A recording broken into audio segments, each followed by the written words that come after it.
Ladies and gentlemen, presenting the Arts and Technology Teach Out. John, take it away. I'm here in such an iconic venue on our campus, Michigan Stadium, and I'm here with the infamous Carl Grapentine. Welcome, Carl. Thank you, John. Good to be here. Are you able to tell us a bit about yourself? Sure. I was born in Chicago, but grew up mainly in Michigan. Never thought I would go anywhere else but the University of Michigan. I was a music student, but then I got into radio, and I just finished 46 years of a radio career, just retired last year. It's incredible. And this is my 50th year announcing for the Michigan Marching Band, my true vocation. Excellent. And then also you are the voice of the stadium. Right. That's this will be 15 years of calling the games. 50 years of calling the band. Excellent. Yeah. Great. So are you able to walk us through your time at WFMT and how things have evolved and changed in regard to technology and how that has affected your craft as an artist? Sure. You know, in some ways, it's a real dichotomy. The art, what I do and what I did for all those years, hardly changed at all. I mean, from the very beginning of the 1970s until recently, I'd get up early in the morning, go into a room all by myself, talk into a microphone and play music. Everything around me, though, did change, all the technology. I started, of course, with LPs, you know, getting the needle in the groove, or the control board had all sorts of knobs and the like. Then, in later years, they became slide panels. We used to have cart machines, sort of like 8-track tapes. Oh, You're too young for those. 8-track tapes to play commercials. Now they're all recorded digitally and they're on a touch screen. Oh. So the technology changed a lot, but what I did from day to day really didn't, which is, I think, is interesting. Maybe it's the eternal quality of classical music that I worked in that is responsible for that. So did the technology ever influence what you played? In some ways, I think with that better technology, I was able to do things more quickly. I could play a little bit of this, a little bit of that, to put some things together that I couldn't have done when I'm flipping LPs and trying to put the needle in the groove. So I suppose in a small way, it did make some things possible. So have people called into the show to ask for a specific piece or a genre or a request? Sure. And has that changed through technology advancement as well? Sure. They used to be phone calls. More recently, they were emails or text messages from friends. Another thing that we got a lot, and this had to be phone calls, people calling up and saying, I've got this tune in my head. Can I sing it for you, and can you tell me what it is? And I prided myself on getting most of them, so yeah. Excellent. So how has radio changed or evolved as technology has changed and evolved? Well, as I said, I don't think the art of the presentation has changed all that much, but how people hear our product has changed. These days, this will sound like an old person thing to say, but these kids these days, they hardly listen to radio. Everything is on their device. It's on demand, and that poses new challenges for the radio station of how to be heard, how to be visible in the community, and how to make sure people are tuning in. I remember as a part of my job, I travel the world, and there are times where I miss home. And I remember one time I was in Shanghai at a hotel, and I pulled out my computer because of the time change, and I listened to your show in a lobby of a hotel in Shanghai, China. I would argue that has, or how people are able to access your show or radio or art in general has evolved through that kind of technology. That is true. There are more options available, more ways to access, and yet I wonder if we lose that sense of community of everybody listening at once doing the same thing. Yeah, every once in a while I would get an email from someone in Shanghai or in Finland or some far-flung place. And so I'd read it on the air and say, if anyone else is listening, and within an hour, I had all corners of the globe of people listening to my morning show from Chicago. It was amazing. That's excellent. Yeah. So is technology in art, is it good or bad? I suppose it can be used for good or used for bad. As we said, it makes it available to more people in more places, but people have so many more choices too. Same thing with television. We grew up with 3 or 4 television stations, and now, whatever subscription you have 500 to choose from. And I think we've lost a sense of community. When there were only 3 choices, half of America was tuned into some particular show on a popular night. Now everybody has their choices. It's now a vast supermarket of choices. Sure. And specifically because we're in the big house, there's currently conversations going on about experiencing art live or through some sort of technological aid. So is it better to be in the stadium and experience the game or the marching band or the atmosphere in person, or is it better to sit on the couch and be able to enjoy it from the comfort of your own home? That's a pretty significant debate going on. It is. At the moment. And so and any the thoughts answer on is that? yes. Yeah. To both of those. I mean, there's nothing like being here and being in the midst of it, but people do make that choice, and they have that choice now. Is it worth it, though, to get up so many hours earlier and fight the crowds and stand in line at the washrooms when I could sit at home on my sofa and watch on my 50-inch screen? But obviously 111,000 people make the choice to do it. And I'm so happy every about Saturday. that. Absolutely. Right. That's great. Can you describe your a transition from radio to podcasting? That is something that is new, and it is something that the radio station where I worked was very much interested in getting up to speed on. Because we were a classical music station, we had one problem that was unique in that I think most podcasts are talk programs for the most part, interesting interviews or rants in sports or whatever. Ours is always centered on classical music, so we have to use a recording. And then we get into the problem of rights, of copyrights. Can we put this symphony on this podcast and then disseminate it, especially if people have to pay something to get it? And some of those legal situations are still unresolved. So it's been a little bit of a problem for us about the rights to the music. Another aspect is the distribution of programs that we might syndicate or create. I remember in the old days, because I was in charge of it, packing up these giant plastic boxes of 10-inch reel-to-reel tapes and shipping them back and forth across the country. That's how our, for instance, Chicago Symphony Orchestra broadcasts were distributed. Now we just put them up on a satellite and they download it and then press the button and play it.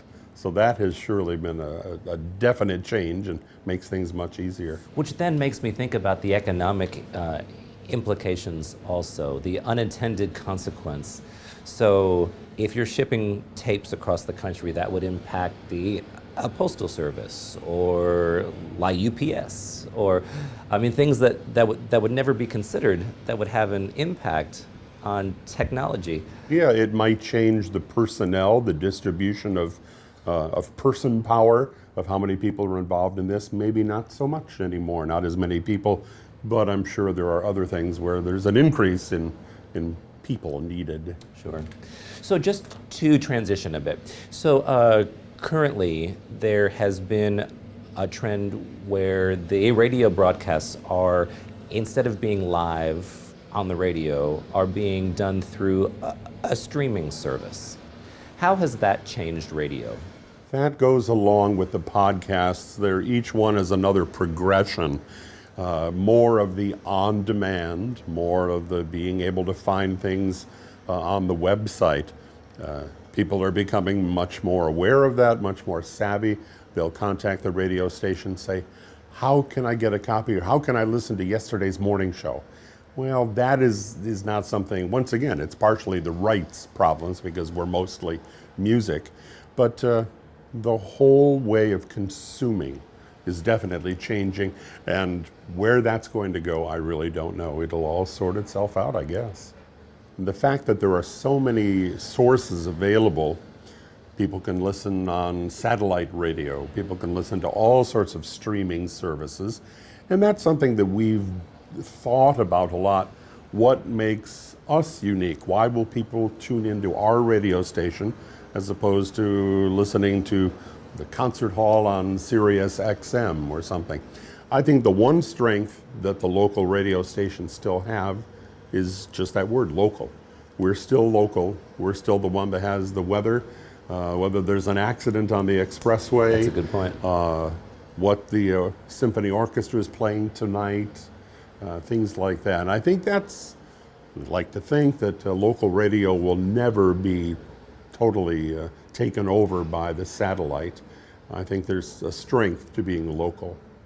So at home on Sunday mornings, we have our coffee listening to some performance of the Berlin Philharmonic through the digital concert hall. Because we can't fly to Berlin every Saturday, unfortunately, it certainly makes access to that way easier, and it's, I think, incredible. Is it a good thing? Oh, I think so. It is incredible, and I think we're already becoming blasé to it. Well, that's just the way it is. But yeah, think about that. You can watch the Berlin Philharmonic live from the Philharmonie every week. And then, of course, they're among the leaders. I think they're still number one in terms of their whole digital concert hall setup and the vast storehouse, even back to Carillon recordings and videotapes. And they have some Furtwängler stuff on there from the 50s. It's incredible. It's really amazing that we have all of that available to us. I think that's another giant step forward, much like in the early part of the 20th century when they invented the record player. Well, we think of all these famous musicians that we as classical artists know. How did they get to hear other people's music? Only if they heard it in a live concert or heard a Franz Liszt piano transcription of that Beethoven symphony. And early in the 20th century, or surely by partway through, people could listen to all the music in the world. That was never available before. We have so much available to us now. And this is another step forward with things like the digital concert hall. So, in your opinion, what is the most pressing issue in regards to technology and the arts today? I think it's just the lack of knowledge of where it's going and what's going to be next. And several different branches have gone off, people trying to be the first in their field. But who was first in the music field? Napster, I think. They're long gone. Spotify. I mean, Sure. Some of those new routes work, others don't. Just being in the right place at the right time, and that's a pretty inexact answer, but I think that's it, that we don't know what's going to be next. So there's a picture going around the internet that is taken at the Louvre in front of the Mona Lisa. You can see the picture, or the painting, excuse me, and there are about 100 people standing in front of it, and whoever took the picture is behind them. And in the shot are about 100 cell phones that have Mona Lisa's picture in front of Mona Lisa. How does that make you feel? Or how do you react to that picture? I remember an earlier version of that. The first time I was ever at the Louvre was 1971. It was William D. Ravelli's retirement tour with the symphony band. Great. And at that time, the Mona Lisa was just one of the paintings on the wall. It hadn't been given its own gallery. And it was it's surprising how small it was. It's surprising how small it is. And I tried to sort of sneak up toward it, turn around, and a similar thing. People didn't have cell phones at the time, but with their Brownie cameras or Instamatics, I took a picture of all the people taking a picture of it. But yeah, what you say now about everything being put on your cell phone are people losing the sense of the moment, of really looking at it and thinking about it and, oh, I'll just put it on my phone? Or is it a good thing because now they do have it on their phone and they can relive that moment? Yeah, it does seem sort of sad to see that sea of people not looking at the painting, but instead just taking a cell phone picture of it. But maybe it's made up for by the fact that you now have it and can look at it. And I look back over pictures of all the trips that I've taken to Europe, and it is a nice thing to be able to remember those various events. It's an interesting perspective. So, Yes. but as an expert in having your art being distributed, perhaps think of it from that perspective. Taking the picture of the Mona Lisa and distributing it to others. Is that a good thing? What I did on the radio for 46 years was very ephemeral. It was a morning show. I did some other longer length art forms, but it was basically just being there every morning, a little bit of news, a little bit of weather, playing a wide variety of music. Not the sort of thing you'd necessarily want to capture and use again. If it was a special program on a special theme, I could see people wanting it. And over the years, we did distribute several of our programs as fundraising. Oh, I see. But we ran into those problems we spoke about earlier about rights to the music. People loved the show that I did on the first day of the baseball season. Classical music and baseball, and so many interconnections. Fantastic. But they were all commercial recordings, so we couldn't reproduce it and distribute the discs.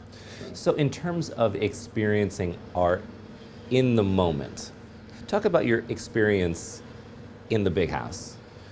As the voice of the Michigan Marching Band, experiencing that art form as it engages with 110,000 people, with the cameras flying overhead and the flags are flying and the fireworks going off, how does that experience compare to having it be seen in a picture, in a book? Well, I think there's no question about that. It's no contest. Being here, seeing it is much, much better. But in some ways, it's similar to what I said about radio. My art, if you want to call it that, hasn't changed much in these 50 years. Sure. There are some things that I say exactly the same as I said them 50 years ago. I speak into a microphone, goes over a PA system. It's a much bigger and better PA system now, but it's basically the same thing. The band in the stands is amplified. That's one change. But on the field, they're playing the same types of instruments, really, that they did years ago. I'm doing the same thing.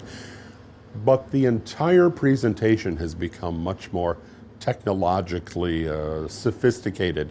We have a director now, and now that we have the video boards, so he's trying to put together when the band does this and what we show on the video board and what I'm saying over the PA as part of the game script. It's quite a production, and I think we do it well here. What I find fascinating is that technology has allowed you and all other arts to be distributed and sharing joy and love and heartache and just the essence of being a human to the mass population of the world. Isn't that a great thing? It is, and that's true. Whereas we've said there's nothing like being here, being in the midst of it, waiting to conduct that first note of the fanfare. There's nothing like it. By the way, I would really encourage all of you to have that spot for one game. But you can see it on video, Yes, too. you can can. go to the Michigan Marching Band website, and they have a real trove, of the pregame show, the excitement of the pregame show, a whole library of past halftime shows. So it's a good thing. I think being here on a Saturday afternoon is a nice combination of the utmost technological sophistication with the video boards and the scripts and what all is going on sometimes in the air, the end of the national anthem or the land of the free and the home of the zoom as the planes go over right on the last note. But it's also so heavily steeped in tradition. Yeah. It's the Michigan tradition. It's the Victors for 120 years now. It's been the same song, but it never gets old. And it's enlivened and made alive by the 111,000 people here and the people who have been here over the years. It's great. Carl, thank you so much for your time. My pleasure. And sharing your expertise to our audience. And thank you very much. You're most welcome. Thank you, John.